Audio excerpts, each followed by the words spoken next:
It's been a long time coming from the SC, South Carolina, baby. Sometimes it feels like the world is against me, 'cause I'm coming from SC, from heartache and pain, struggle and strain, trying to maintain for the SC. So mama, don't worry, I'ma make my dreams happen. Hi guys, welcome back to the Nail Genie SC.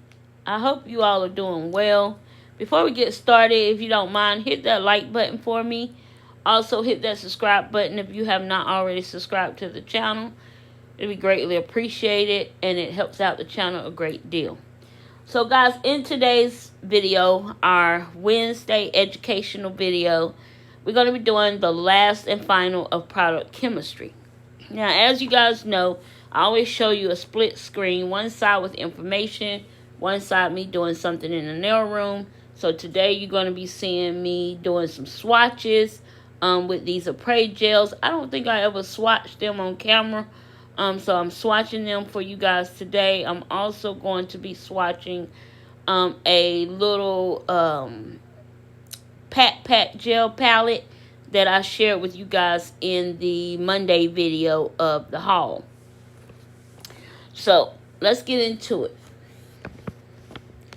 I left you guys with a did you know fact, alright? So on the last video, and it said, did you know methacrylates and cyanoacrylates used in the nail industry are in the monomer form, while acrylates are usually used as oligomers? This explains why UV gels are usually thicker and stickier, inconsistent than powder and liquid overlays. The difference between the various types of nail enhancements products are not as great as you might imagine. All nail enhancements and adhesives are based on a family of chemical ingredients called the acrylics. Yes, all of them are acrylics. Even though most nail professionals use this term only in reference to monomer liquid and polymer powder systems, there are three main types of acrylics used to make all nail enhancements and glues: methacrylates, acrylates, and cyanoacrylates. Methacrylates are used to make all monomer liquid and polymer powder systems and at least one type of UV gel. All other UV gels are based on another type of acrylic called acrylates. All nail adhesives, glues, and wraps are based on cyanoacrylates. Even though these three types of acrylics are closely related, they are different enough to create the unique properties that make these type of products useful to nail technicians. In other words, their physical properties may be very different, but the chemistry behind nail enhancement products and adhesives is very similar. Let's talk about methacrylate monomer, which is known as MMA. It is a substance that has been banned in the U.S. and in many other countries. However, its use continues in some nail salons. Many nail technicians do not understand why they should not use MMA and wrongly believe that toxicity is the reason. When properly used, MMA is a safe substance that is widely used around the world for many applications. MMA is the preferred bone repair cement for implantation into the body. MMA is not a carcinogen or not a carcinogen. It's not absorbed into the blood to affect health, and it does not cause brain tumors. And it's not dangerous to inhale in a salon environment that has proper ventilation. That said, there are 4 main reasons that MMA monomer makes a poor ingredient for nail enhancement products and should never be used.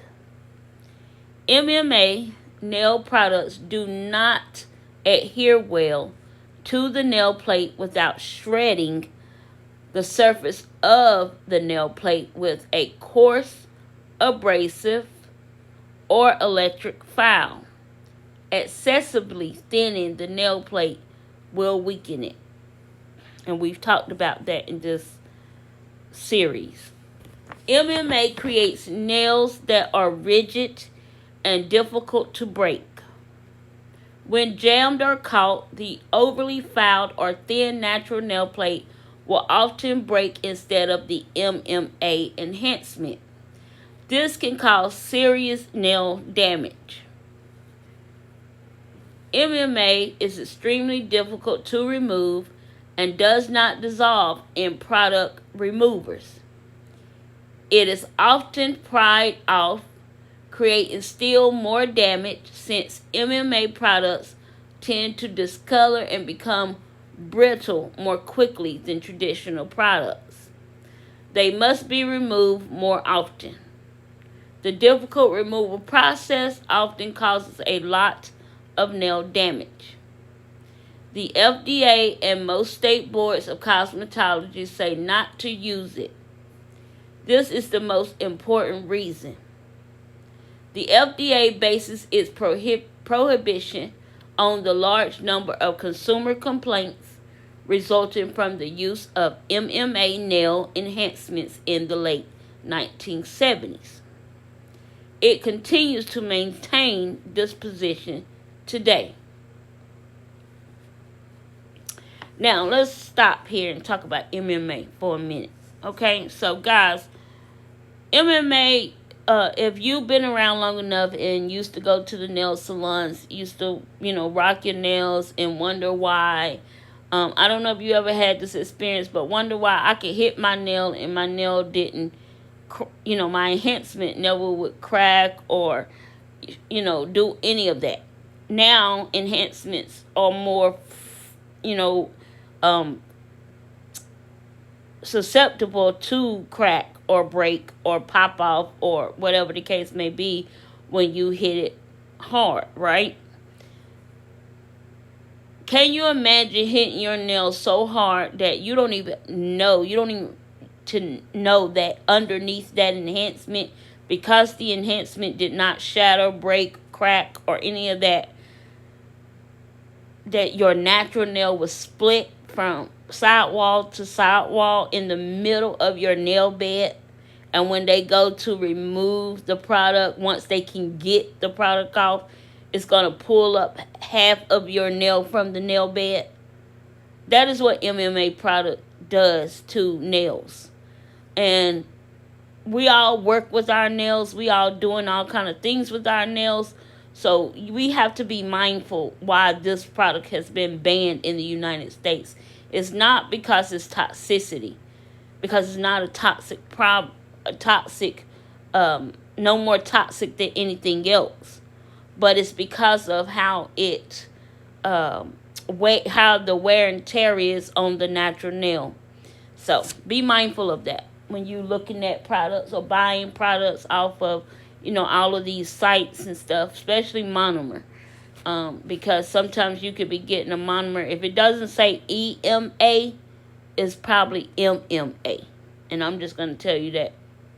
Because every monomer that is EMA is going to tell you that it's EMA. Okay? And that's ethyl methacrylate monomer. Okay? Alright, evaporation coatings. Evaporation coatings are going to be talking about your traditional nail polishes, lacquers, base lacquers, top coat lacquers. Okay, so evaporation coatings, nail polishes, top coats, and base coats, also from coatings. However, these products are entirely different. They do not polymerize or cure. No chemical reaction occur, and they contain no monomers or oligomers. These products all work strictly by evaporation. The majority of the ingredients are volatile or quickly evaporating solvents. Special polymers are dissolved in these solvents. These polymers are not cross-linked polymers, so they dissolve easily. As the solvent evaporates, they leave behind a smooth polymer film. This film can hold pigment, which give it color.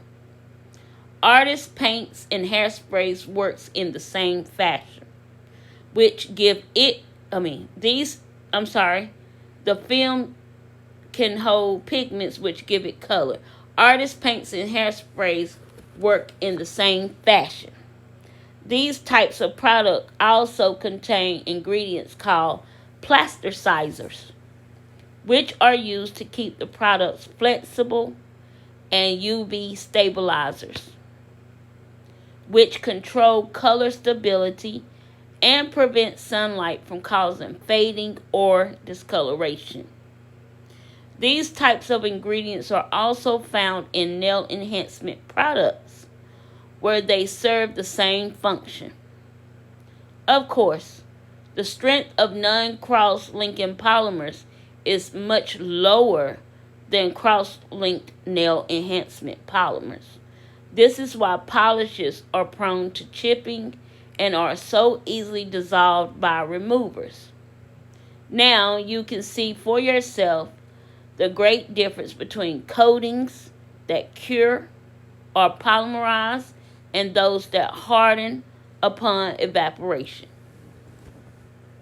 So that is self-explanatory. You guys know that.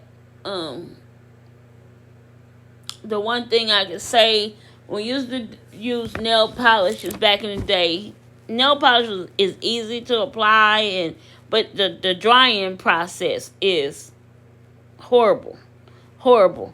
And UV gels coming out made everything so much quicker, so much faster. Everything dry. You still have that ideology. Some people still have that mindset or that stigma that when you put on polishes on them, they like, is it dry? And I find that a lot in a lot of my older clients, because they've been getting their nails done all their life. The process hadn't always been this easy. So I find them always questioning, is my polish dry? Can I touch my toes? Those kind of questions. And I'm like, it's dry. Don't gotta worry, it's dry. Because it cures under the UV lighting. So they not understanding that little light, that lamp that I'm putting their nails or feet in or under, that is curing that gel and securing that gel to the nail plate, and they don't have to worry about any smudging and all of that good stuff. Nothing smearing, smudging, coming off, or anything like that. So, how has times changed for the better, right? Better for nail claims. Some believe that certain types of nail enhancement products are better for the natural nail, or that some are natural or organic and that others are not. This is absolutely false. These are claims designed to fool nail technicians. All nail enhancements are made from organic substance. No one type of nail enhancement product is better for the nail plate than another. What is better for the nail? That is the easy answer. The best thing for the natural nail is a highly skilled, educated, and conscientious nail professional. The nail technician is the natural nail's best friend. Good nail professionals protect the health of the nail plate and prevent natural nail damage and infection. Guys, I'm going to pop in a picture here of a natural nail service that I just recently did. The job of every nail professional is to nurture the nail plate and surrounding skin. When problems occur, they are usually caused by improper nail plate preparation, improper application or maintenance, or improper removal. It is wise to educate yourself about the products you are using and their proper application. Any nail enhancement product can be applied, worn, and removed safely. It is up to you to use your knowledge and skill to see that it happens. Teach your clients to routinely maintain their nail enhancements in order to help ensure that their nails will always be in perfect condition.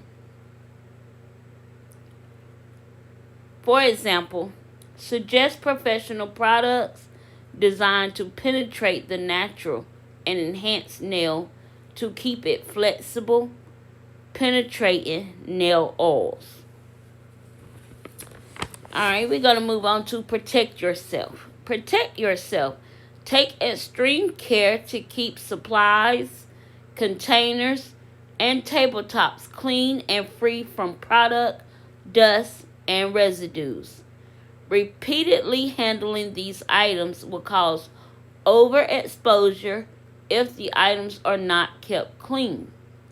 Nail enhancement products are not designed for skin contact. If you avoid contact, neither you nor your client will ever develop an allergic reaction. Many serious problems can be related to contact dermatitis. Do not fall into the trap of developing bad habits. It is important to always follow the manufacturer's direction when using different coatings. So, those instruction manuals that we receive through products that we purchase, they are important for you to read those instructions on how to apply, how to prep, how to remove, and all of that stuff, because it's giving you helpful hints and tricks and tips to have a healthy application and a healthy removal. Describe how minimizing exposure to harmful substances. People usually think of toxic substances as dangerous poisons. You may hear the term toxic often. But should nail professionals try to avoid products that are toxic?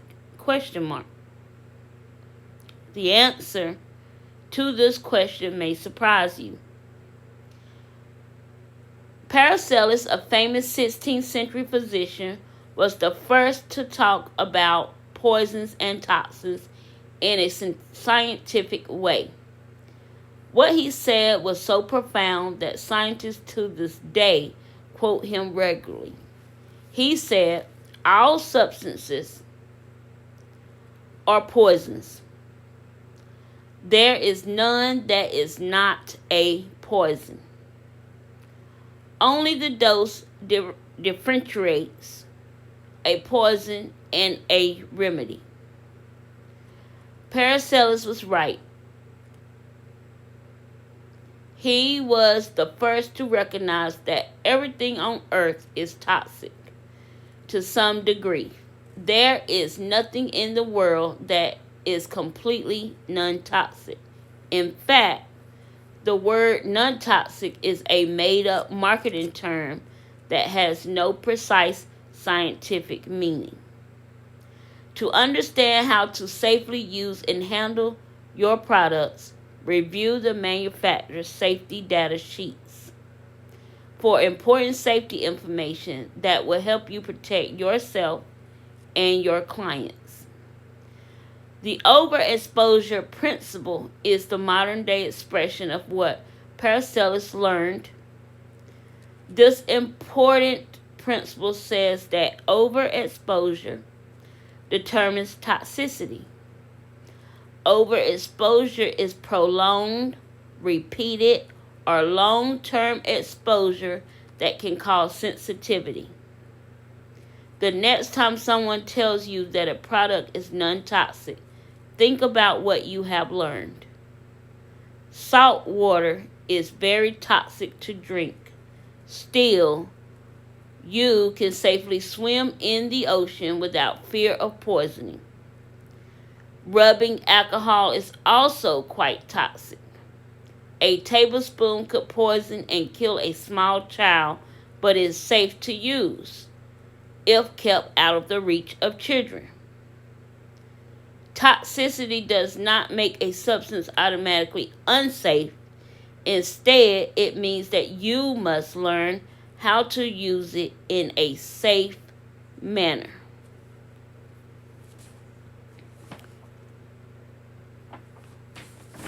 So guys, now we're going to be talking about the preventing of inhalation exposure. And if we don't make it through all of this, I will be leaving some important keynotes for you guys in the description box. So make sure you check that out. Proper ventilation is an important requirement that must not be ignored. Ensuring the salon has proper ventilation is a federal OSHA mandate that all salon owners and workers should take seriously. The OSHA Hazard Communication Standard requires that all salons have proper ventilation. What is proper ventilation? For salons, and I'm talking about salons, guys, I know a lot of us do nails out of our home, and we can discuss what proper ventilation is for that.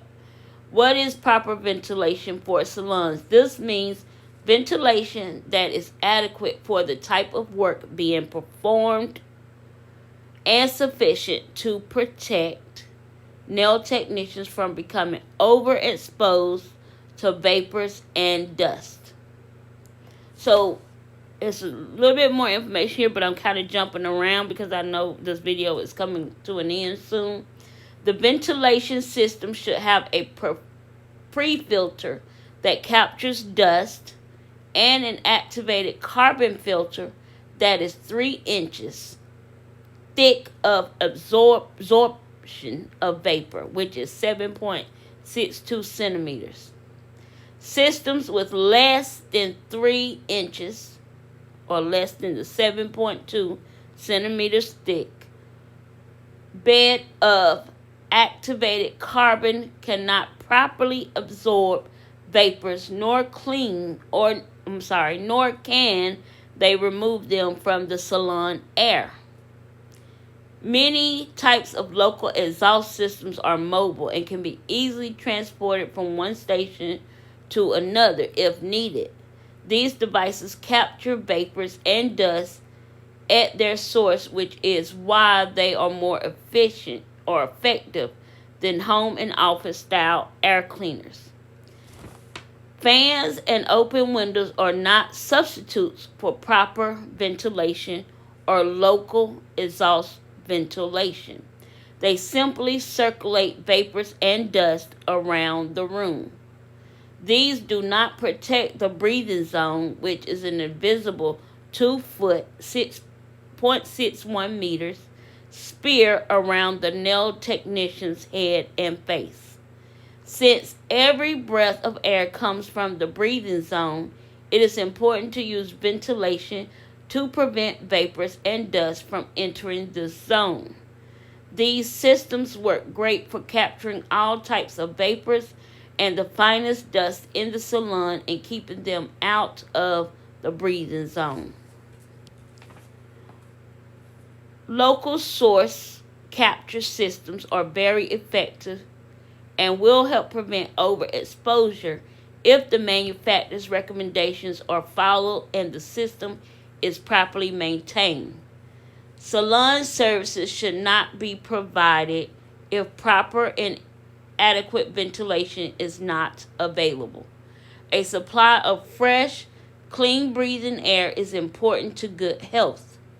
A salon room air purifier designed specifically to remove nail vapors and dust is also recommended. Make sure to purchase a professional system designed for heavy-duty use, not one designed primarily for residential use. Air cleaners designed for use in the home or bedroom are not sufficient for salons and will not provide adequate protection. But guys, for those who, like myself, work at home and work in a space in your home, those ventilation systems and air or room purifiers that you can purchase off Amazon or Office Depot or Home Depot, wherever, those are good. I have one large one in my room, two small ones in my room, in my nail space, to ventilate the area. Of course, I like to raise the window when it's very nice outside, especially when I'm using monomer. But most of the time I'm running my purifiers in my room to kind of suck up the exhaust to collect some of that dust. That's why having dust collectors when you're working in a confined space in your home is good to have, so it'll suck in that dust. And the other thing is mask, and they do talk about mask here. So mask up. Inhalation of dust can be greatly reduced by wearing a high quality, properly fitted dust mask. The mask can filter out most of the dust from your breathing air. Properly fitted dust masks rated N95 are highly effective and a great choice for preventing.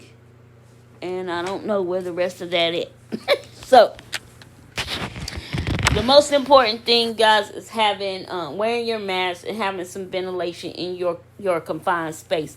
I know a lot of my viewers and a lot of ladies who actually watch and follow me and learn from these tutorials are actually nail enthusiasts or nail techs that work inside of their own spaces in their home. So, being said that, make sure you have a proper ventilation. Make sure you mask up. Guys, make sure you keep in your gel bottles, your tabletops, all the products. Like when I finish a service, every product I use, I wipe it down with a Lysol wipe. Every product. I clean everything. From the brushes I use, the cleanup brushes I use, any implements, any tools. Well, the implements go into a dirty implement bin until I'm ready to wash my implements. But I've already shared with you guys that process.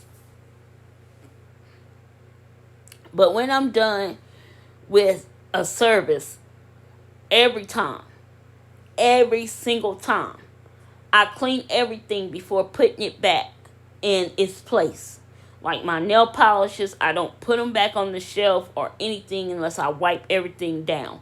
My acrylics, I wipe the jars down. My polygels, I wipe the tubes down. Because, guys, even though you might wear gloves, those gloves get the residue of that product on it, and it's touching that bottle and it's touching that product after you have got residue on your gloves. So those little sticky films are sticking to those bottle tops. Those sticky films are sticking to the bottle itself. The sticky film is sticking to your polygel tube or your acrylic jar. The monomer that is on the glove is getting tacky and is sticking on something. And then for long, if you're not wiping it off, you're going to grab that same product again. You're going to use that same product again. And if you're not wiping the product off, you're probably not wearing gloves either. That's just my thought process. So you're touching everything with your bare hands, and then finally it's like I have a reaction. I don't know why this happened, because everything was going well, right? But the reason why it happened is because you're not doing the proper maintenance. Never get lazy in this process. If you're going to do nails, stay vigilant in everything. You know, don't just do the work and throw the stuff to the table and say, well, I'm going to put something else on the table and then I'm going to, you know, try to make sure you cleaning your space, wiping down your tabletops, wiping down your products, you know, doing those things that's going to keep you safe and able to be doing what you love for the rest of your life if you choose so. You know, the one thing I learned in school is that safety, sanitation practices, and that's something that has stuck with me throughout my journey, and I try to share it with you guys. I even try to shove it down your throat, but I know I know I'm not supposed to do that. But those are the things that have stuck with me on this journey, and I hope you guys have learned something from this product chemistry series. Guys, you can go to the playlist and hit the how-to informational video playlist, and that will tell you all of the lessons that we've talked about, all the things I've shared with you, all of the information I have given you. Until the next time, guys, I will see you all in my next video. You already know what time it is. The deuces are flying in the air. Poof. The nail genie. She's out.